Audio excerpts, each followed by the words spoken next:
Assalamualaikum warahmatullahi wabarakatuh. Perkenalkan, nama saya Iqbal Jibril Wijaya dengan NPM G1C024061. Di sini saya akan mempresentasikan tugas material teknik.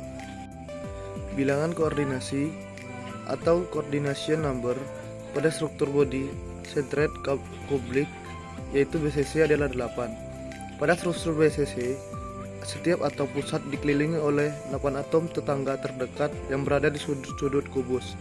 Jadi, atom pusat memiliki 8 atom yang berkoordinasi dengannya sehingga bilangan koordinasinya adalah 8. Berikut rumus untuk atomic packing factor atau APF pada struktur body centered kubik yaitu BCC.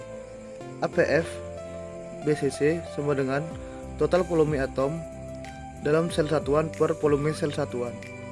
Untuk BCC 1, jumlah atom dalam sel satuan. Dalam struktur BCC terdapat 2 atom per satu sel, yaitu 1 atom di pusat dan kontribusi dari 8 atom di sudut-sudut. 2. Rumus APF BCC. Volume atom dalam sel satuan adalah volume 2 atom dengan jari-jari R dan volume sel satuan adalah A3, di mana A adalah panjang sisi sel satuan. APF BCC sama dengan 2 kali 4/3 kupir R pangkat 3 dan per A pangkat 3. Satu hubungan antara A dan R. Untuk BCC, panjang sisi sel satuan A dan jari-jari atom R berhubungan dengan A sama dengan 4R per 3 akar. 1. Substitusi hubungan A dan R ke dalam rumus APF. APF BCC sama dengan 2 kali 4/3 kupir R3 per 4R akar 3 per pangkat 3. 1. Setelah sederhanakan, APF BCC sama dengan 2X 4/3 kupir R3 per 64R3 per 3 akar 3 sama dengan kupir R akar 3 per 8. Sehingga APF BCC sama dengan 0,8. Jadi APF BCC sekitar 68%. Selanjutnya, yang pertama, ikatan ionik atau ionic bond. Penjelasan terjadi antara atom-atom dengan perbedaan elektronegativitas yang besar. Dalam satu atom menyumbangkan elektron kation, sementara atom lainnya menerima elektron anion.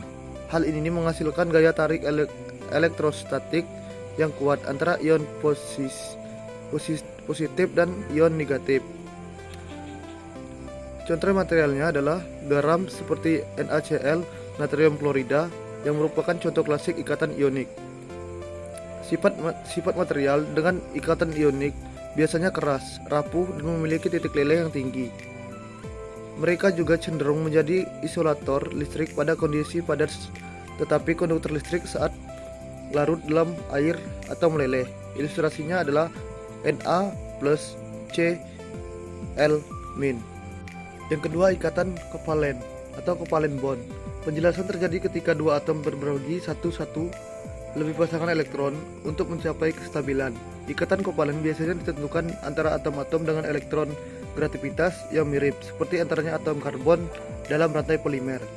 Contoh materialnya adalah berlian, silikon, Si, dan plastik polimer. Sifatnya adalah ikatan kovalen biasanya memiliki tingkat leleh yang tinggi, keras seperti pada berlian, tetapi mereka juga dapat fleksibel seperti pada polimer. Ilustrasinya adalah C-C. Yang ketiga, ikatan logam atau metallic bond. Terjadi antara atom-atom logam di mana elektron-elektron valensi dihubungkan secara bebas di antara ion logam yang bermuatan positif. Elektron-elektron ini bergerak bebas di dalam lautan elektron, sehingga memberikan logam sifatnya yang unik. Contoh materialnya adalah besi, Fe, tembaga, Cu, dan aluminium, Al. Sifat materialnya, logam biasanya konduktor listrik dengan panas yang baik, bersifat ulet, ductilation, dan dapat ditempa malleable. Ilustrasinya adalah Fe pangkat +++, E-. Ionik sama dengan gaya tarik antara kation dan anion dalam sisi kristal. 2. Kovalen. Atom-atom berbagi elektron dalam struktur terkoordinasi. 3. Logam. Elektron bebas bergerak di antara ion logam positif, menciptakan lautan elektron. Ikatan ionik menghasilkan material yang keras tetapi rapuh. Ikatan kovalen dapat menghasilkan material yang sangat keras seperti berlian atau fleksibel seperti polimer. Ikatan logam memberikan sifat konduktivitas dan keuletan pada material logam. Berikutnya adalah contoh ikatan. Yang pertama, ikatan ionik.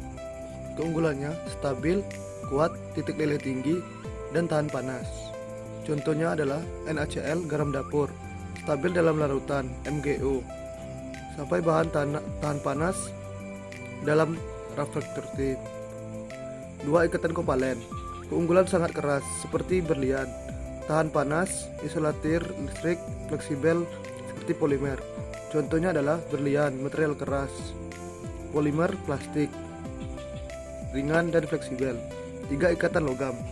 Keunggulannya adalah konduktor listrik dan panas yang baik, ulet, bisa ditempa dan tahan korosi.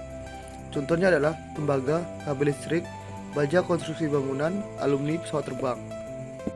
Baiklah, sekian penjelasan dari saya, yaitu tentang ionik, kovalen, dan logam.